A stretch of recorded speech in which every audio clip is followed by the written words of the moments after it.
డిబేట్లో మాట్లాడదాం. డిబేట్లో పాల్గొంటున్నారు కాసరగడ్డ నాగార్జున గారు, కాంగ్రెస్ అధికార ప్రతినిధి, రమ్య పరుచూరి గారు, వారు టీడీపీ లీడర్. మరి కొద్దిసేపట్లో అడుసుమిల్లి శ్రీనివాస్ గారు జాయిన్ అవుతారు, సీనియర్ పొలిటికల్ అనలిస్ట్. అందరికీ నమస్కారం అండి, వెల్కమ్. ముందుగా నాగార్జున గారు మీతో ప్రారంభిస్తాను. అంటే గతంలో ముఖ్యమంత్రిగా ఉన్నప్పుడు ఎమ్మెల్యేలకి అపాయింట్మెంట్ ఇవ్వలేదన్న విమర్శ ఉంది. సరే, విమర్శ కూడా కాదు, ఎందుకంటే బయటకు వచ్చి బహిరంగంగా వారు ఎమ్మెల్యేలు మాట్లాడిన సందర్భం కూడా మనకు తెలుసు, చూసాం మనం కూడా. మీడియాలోకి వచ్చి మాట్లాడారు. ఏది ఉదయం నుంచి సాయంత్రం వరకు కూర్చున్నా కనీసం కలవకుండా పంపించారు. కేవలం అక్కడున్న ఒక కీలక అధికారి మాత్రమే వ్యవహారాలని చూస్తున్నారు తప్ప మాకేం అవకాశం ఇవ్వట్లేదని చెప్పి వారు మాట్లాడిన సందర్భం ఉంది. లేదంటే సజ్జలను కలవండి, కలిసి విషయాలు చెప్పండి అని చెప్తున్నారని చెప్పారు. అది అధికారంలో ఉన్నప్పుడు.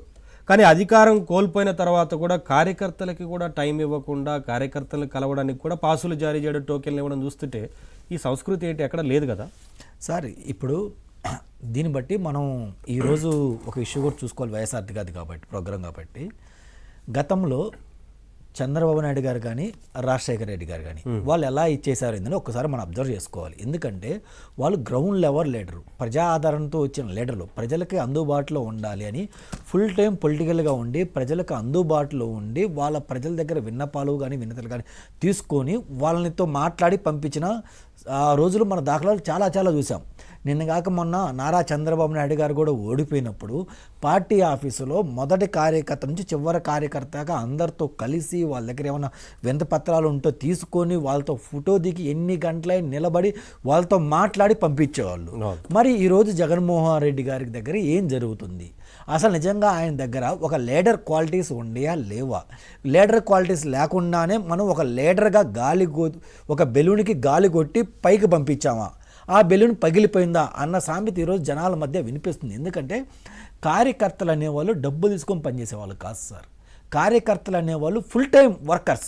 పార్టీకి ₹1 తన జేబులోంచి పెట్టి పార్టీ కోసం జెండా కొనుక్కొని జెండా మోస్తాం, పార్టీ కోసం నాయకుడి కోసం తిరిగే వాళ్ళు కార్యకర్తలు.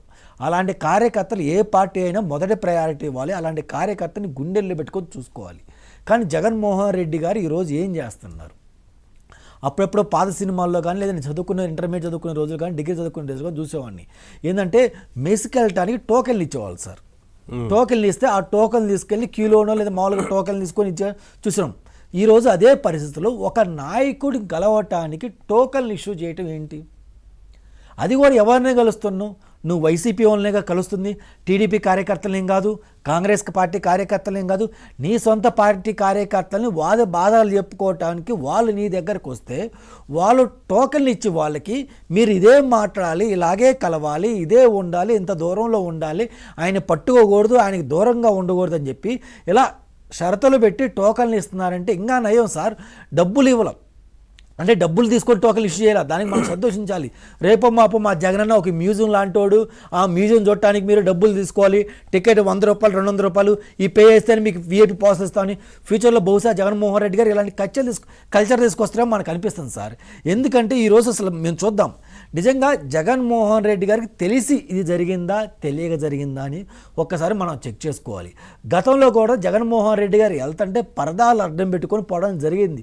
కనీసం జగన్మోహన్ రెడ్డి గారు అరే బాబు నేను ముఖ్యమంత్రిని, ప్రజల ఓట్లతో గెలిచాను, నన్ను ఆదరిస్తే గెలిచారు, మీరు ఎందుకు ఇలా పరదాలు కడుతున్నారు చెప్పి జగన్మోహన్ రెడ్డి గారు ఎందుకు క్వశ్చన్ చేయలా? చేస్తే ఇంకొక మీటింగ్లోనే ఇంకొక ప్రోగ్రాంలో పరదాలు కట్టేవాళ్ళు కాదుగా. కానీ ఆయన ముఖ్యమంత్రిగా ఉన్న 5 సంవత్సరాలు పరదాల మధ్యలో తిరిగారుగా. అంటే జగన్మోహన్ రెడ్డి గారికి తెలిసే జరిగింది కదా. అలాగే ఈ టోకెన్ల విషయంలో కూడా ఖచ్చితంగా జగన్మోహన్ రెడ్డి గారికి తెలిసే జరిగిందని చెప్పి నేను ముమ్మాటికి ఒక్కానిస్తున్నాను సార్. ఎందుకంటే అంతమంది వెళ్ళి కార్యకర్తలు వెళ్ళి కలుస్తుంటే జగనన్న ఇలా మిమ్మల్ని కలవడానికి టోకెన్లు ఇష్యూ చేశారన్న ఏంటిదని చెప్పి కనీసం జగన్మోహన్ రెడ్డి గారు చెప్పుంటారుగా. జగన్మోహన్ రెడ్డి గారు తదితరులను పిలిచి ఏంటి మీరు ఏం చేస్తున్నారు, నేను ఉండాలనుకున్నారా, నా పార్టీ ఉండాలనుకున్నారా, సంఖ్య అయిపోవాలనుకున్న టోకెన్లు ఇష్యూ చేయడం ఏందయ్యా? ఇంతవరకు నేను ఎక్కడ చూడలా. మా నాన్నగారు వారసత్వాన్ని అడ్డం పెట్టుకొని నేను రాజకీయంలోకి వచ్చినోడిని, మా నాన్నగారు లాగా నేను ప్రజలకు దూసుకుంటే వెళ్ళాల్సింది పోయి టోకెన్లు ఇచ్చుకుంటా, టోకెన్లు ఇచ్చిన వాళ్ళకి అలవాటు ఏంది, ఈ పద్ధతి ఏంది అసలు అని చెప్పి కనీసం క్వశ్చన్ చేయాలి. అధికారంలో ఉన్నప్పుడు ముఖ్యమంత్రిగా ఉన్నప్పుడు కలవలేదు, అపాయింట్మెంట్ ఇవ్వలేదు అనేది వేరే విషయం. ఎవరైనా సరే అధికారం కోల్పోయిన తర్వాత ఇప్పుడు ప్రతిపక్ష నేత హోదా కూడా లేనప్పుడు, పని కూడా తక్కువ ఉన్నప్పుడు కలవడానికి ఇబ్బంది ఏముంటుంది? జనరల్గా ఎమ్మెల్యేగా ఉన్నారు. చాలా రోజుల తర్వాత పులివెందుల బై ఎలక్షన్ జరిగితే అందులో మీరు 2 జడ్పీటీసీలు ఓడిపోయారు. నిజమైన నాయకుడు ఏం చేయాలి? కింద ఉన్న కార్యకర్తల వాళ్ళు కానీ రాష్ట్ర వ్యాప్త కార్యకర్తలు భరోసా ఇవ్వాలి.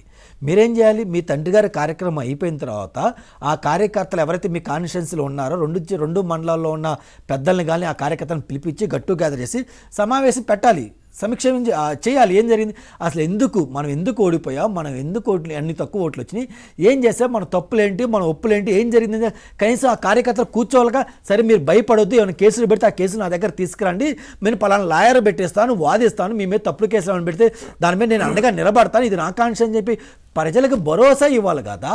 ఓడిపోయినా నువ్వు బాగలేదు, పర్లేదు, నెక్స్ట్ మళ్ళీ ఎలక్షన్లో మనం చూద్దాం, ఇంకోటి ఆర్థిక పరమైన ఏమన్నా మీకు లాస్ జరిగిందా చెప్పండి, నేను రీఎంబర్స్మెంట్ చేస్తానని నువ్వు కనీసం భరోసా ఇవ్వాలి కదా.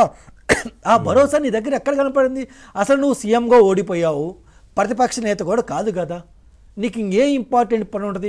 ఇవాళ ఫుల్ టైం పాలిటిక్స్ అని నువ్వు పదే చెబుతున్నావు. పవన్ కళ్యాణ్ గారు పార్ట్ టైం పాలిటిక్స్, ఆయన సినిమాలు తీసుకుని చేస్తారు, ఆయన ఫుల్ టైం పొలిటీషియన్ కాదని చెప్పి నువ్వు ప్రచారం చేసావు.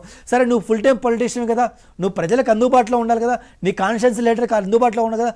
నీ సొంత కార్యకర్తలు, నీ సొంత పార్టీ కార్యకర్త, అది నీ పులివెందుల కార్యకర్తలు నిన్ను కలవడానికి వస్తే నువ్వు కలవకపోవటం ఏంటి? ఓన్లీ ఫోటోలు చేయడానికి మాత్రమే నీ దగ్గరకు రావాలా? వాళ్ళ కుటుంబ సమస్యలు ఉంటాయి, ప్రజా సమస్యలు ఉంటాయి, పక్క పార్టీ పెట్టే ఇబ్బందులు ఉంటాయి, పార్టీ జరుగుతున్న నష్టాలు ఉంటాయి, ఇవన్నీ నీతో మాట్లాడటానికి, నీతో చర్చించడానికి నీ దగ్గరకు వస్తారు. ఏం జరుగుతుందో వారి పార్టీలో అంతర్గతంగా ఇవన్నీ కూడా ఇప్పటికీ సజ్జల గారు చెప్పినట్లే, అంటే అన్ని విషయాలు వారినే కలవాలని చెప్తున్నారు సార్. అదే ఇప్పుడు మనం అందరం అనుకుంటుంది ఏంటంటే ఇదంతా సజ్జలో లేదంటే ఇంకొకరు చేస్తారు. ఈ మొత్తం జగన్మోహన్ రెడ్డి గారు చేయమంటేనే వాళ్ళు చేస్తారు. జగన్మోహన్ రెడ్డి గారు ఎవరు చేశారనేది కాదు, ఇప్పటికీ జగన్మోహన్ రెడ్డి గారు ఏదున్నా సజ్జల గారి దగ్గరకు పోయి కలవమని చెప్తున్నారేమో అంటున్నాను. అదే చెప్తారు. ఇప్పుడు జగన్మోహన్ రెడ్డి గారి దగ్గరికి వస్తారు. సార్ పలానా బిల్లు పెండింగ్ ఉంది, హెల్ప్ చేయండి అంటారు. పలానా హార్ట్ అటాక్ సార్, పలానా పాపకే నువ్వు హెల్ప్ చేయాలి. ఈరోజు చూసాం వైఎస్ఆర్ ఘాట్ దగ్గర ఒక పాప వచ్చింది. ఆ పాప దేనికి వచ్చింది? ఆ పాపకి ఏదో కష్టాలు సమస్యలు ఏదో చెప్పుకుందామని వస్తే మా జగన్ ఏం చేశాడు, 10 రూపాయలు చేయాల్సి వచ్చిందని చెప్పి ఆ పసిబిడ్డకి ముద్దులు పెట్టారు, ఇలా పట్టుకున్నాడు, ఇంక పంపించేశారు. అంటే ఏంది, ఎవరు వచ్చినా ఏదైనా సమస్య అవుతారు, మళ్ళీ నా ఇంట్లో డబ్బులు ఇవ్వాల్సి వచ్చింది, మళ్ళీ దేనికి నాకు ఇవన్నీ అని చెప్పేసి వాళ్ళని ఇలా గలుపు అని చెబుతున్నారు. అదే జరుగుతుంది ఈరోజు. ఎందుకని పులివెందులో చాలామందికి బిల్స్ పెండింగ్ ఉన్నాయి, చాలామంది మీద కేసులు పెట్టారు, చాలా ప్రజల కష్టాలు ఉన్నాయి, వాదన బాధలు చెప్పుకోవడానికి జగన్మోహన్ రెడ్డి గారి దగ్గరికి వెళ్తుంటే ఆ మధ్యలో ఉన్న నాయకులు కానీ ఈ పక్కన ఉన్న నాయకులు ఏం చెప్తున్నారు, మీరు ఎటువంటి బాధల మటుకు ఏమీ జగన్మోహన్ రెడ్డి గారు చెప్పకూడదు, మీరు జస్ట్ వెళ్ళి ఫోటో దిగి మాత్రమే రావాలి. ఈయన పెద్ద షిరిడి సాయిబాబా వెళ్ళి ఫోటో దిగి రావడానికి. నాయకుడు అంటే ఏంది, ప్రజా సమస్యలు చెప్పుకోవడమే కదా మరి నాయకుడి దగ్గరికి వెళ్ళేది. మరి చెప్పుకునే స్వేచ్ఛ లేకపోతే నువ్వు కార్యకర్తలు ఎంత దుర్మార్గం చూస్తున్నావు అని చెప్పి అదే జరుగుతుంది సార్ ఈరోజు రాష్ట్రంలో. మరి దారుణంగా చూద్దాం అసలు ఇంకా వారి విధానం ఏంటి అనే దాని మీద కూడా డిస్కస్ చేద్దాం ఒకసారి.